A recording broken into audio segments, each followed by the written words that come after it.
আজকে হচ্ছে জাস্ট একটা শর্ট ভিডিও, ছোট ভিডিও যাই বলি না কেন। এই ভিডিওটা হচ্ছে মালয়েশিয়াতে যারা উচ্চশিক্ষার জন্য যেতে চাচ্ছ তাদের হচ্ছে বাসা ভাড়া কত টাকা বা হোস্টেল ফি কত টাকা বা খরচ কত হতে পারে, এই বিষয়ে হচ্ছে একটা ছোটোখাটো একটা আইডিয়া আমি শেয়ার করব। এখন হচ্ছে প্রথম কথা হচ্ছে আমার কথা কেন বিশ্বাস করতে হবে তোমার, ঠিক আছে, বা কেন বিশ্বাস করবে বা আমি কেন এটা বলার। আমি হচ্ছে লাস্ট 4 বছর যাবৎ অ্যাজ এ স্টুডেন্ট কাউন্সিলর হিসেবে কাজ করছি মালয়েশিয়া, চীন, অস্ট্রেলিয়া, ইউকেতে, ঠিক আছে। তো এই হচ্ছে প্রথম কথা। এবং দ্বিতীয় কথা হচ্ছে আমরা রেগুলার হচ্ছে মালয়েশিয়ার স্টুডেন্ট পাঠাচ্ছি। ইভেন আমার 2টা ছোটো ভাই ওখানে থাকে, ঠিক আছে। স্টুডেন্ট তো যাচ্ছি, প্লাস আমার 2টা ছোটো ভাই থাকে। তো আমার রেগুলারই মালয়েশিয়া সম্পর্কে হচ্ছে ধারণাটা অ্যাজ এ কাউন্সিলর হিসেবে মোটামুটি আমি বলবো 100% তো অবশ্যই না, মোটামুটি 90%-এর মতো আমি তোমাকে সাজেশান দিতে পারবো। আর এখন হচ্ছে আমি সব কিছু রিঙ্গিতে বলবো, কারণ হচ্ছে টাকার অঙ্কে সব কিছু এলোমেলো হয়ে যায়, কারণ আমাদের টাকার রেট অনেক ফ্ল্যাকচুয়েট করে, ঠিক আছে।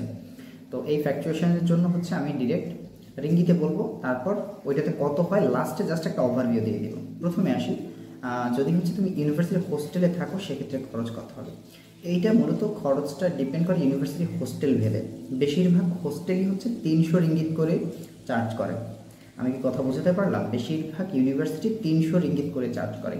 এখন কথা হচ্ছে কুয়ালালামপুরে যেসব ইউনিভার্সিটিগুলো সেগুলো মোটামুটি 300 থেকে 400 চার্জ করে, ঠিক আছে। কিছু লো গ্রেডের ইউনিভার্সিটি আছে যারা 250 রিঙ্গিত বা 200 রিঙ্গিতও শুনেছি অনেকে চার্জ করে, ঠিক আছে, পার মান্থ, ক্লিয়ার, থাকার জন্য। এইগুলো হচ্ছে যদি হোস্টেলে থাকো। এবার হচ্ছে বাহিরে বাহিরে মোটামুটি যারা থাকো তারা হচ্ছে বেশিরভাগই হচ্ছে শেয়ারে হচ্ছে থাকে, ঠিক আছে। যদি একা থাকতে চাও তো সেক্ষেত্রে মোটামুটি 1 BHKর যে ফ্ল্যাটগুলো, অর্থাৎ 1 বেডরুমের ফ্ল্যাটগুলো মোটামুটি 500 রিঙ্গিতে পেয়ে যাবে, ঠিক আছে। আর তারপরেও অনেকেই হচ্ছে বেশিরভাগই হচ্ছে মানে একটা ফুল অ্যাপার্টমেন্ট নিয়ে নেয় 2-3 রুমের, তারপর হচ্ছে সবাই আলাদা আলাদাভাবে থাকে আর কি। ওইটা তোমাদের কস্টিংয়ের উপরে কত পারে, সেটাও হচ্ছে মোটামুটি 250 রিঙ্গিত থেকে 500 বা 600 রিঙ্গিত পর্যন্তও চলে যায়। এটা ডিপেন্ড করে তুমি কতটার ভিতরে হচ্ছে কমফোর্টেবল, ঠিক আছে। এগুলো হচ্ছে কথা। এবার হচ্ছে আসি ফুড কস্টে। ফুড কস্ট কত?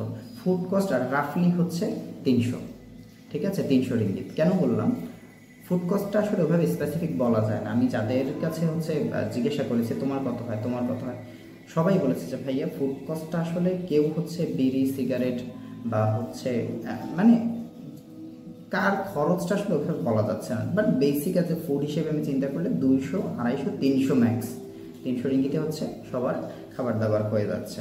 তো সেক্ষেত্রে হচ্ছে তোমার ওদিকে খরচ হচ্ছে আমি বললাম হচ্ছে অ্যাভারেজে 300 ধরো, এদিকে হচ্ছে 300, 600 রিঙ্গিত তোমার থাকা বাবদ এবং খাবার বাবদ হচ্ছে অ্যাকোমোডেশন প্লাস হচ্ছে ফুড কস্ট হিসেবে চলে গেল, ক্লিয়ার। এই হচ্ছে তোমার মালয়েশিয়ার বেসিক খরচ। এখন তোমার মোবাইল খরচ, তোমার এদিক ওদিক ঘোরার খরচ, এটা তুমি ক্যালকুলেট করে নিবে তোমার কত।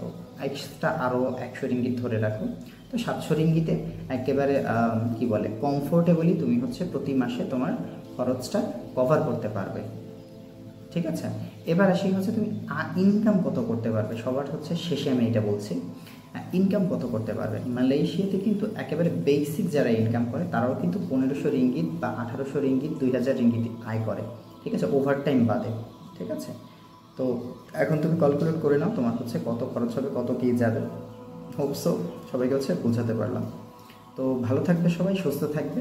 আর মালয়েশিয়া সম্পর্কে যদি কোনো ইনকোয়ারি থাকে অবশ্যই আমাদের হোয়াটসঅ্যাপে যোগাযোগ করতে পারো, ডিসক্রিপশানে সকল তথ্য দেওয়া থাকবে।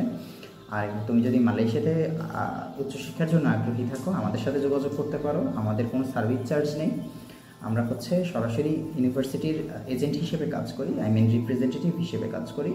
তো আমাদের আবেদন এবং ভর্তি সম্পূর্ণ ফ্রি। তুমি তোমার ইএমজিএসটা পাঠিয়ে, তোমার টিউশন ফি পাঠিয়ে তুমি চলে যেতে পারবে, আমাদের সাথে কোনো লেনদেন নেই, ক্লিয়ার। তো এটা হচ্ছে শর্ট করে বলে দিলাম, কারণ অনেকের ভিতরে হচ্ছে মিসকনসেপশন থাকে, ঠিক আছে। তো আল্লাহ হাফিজ।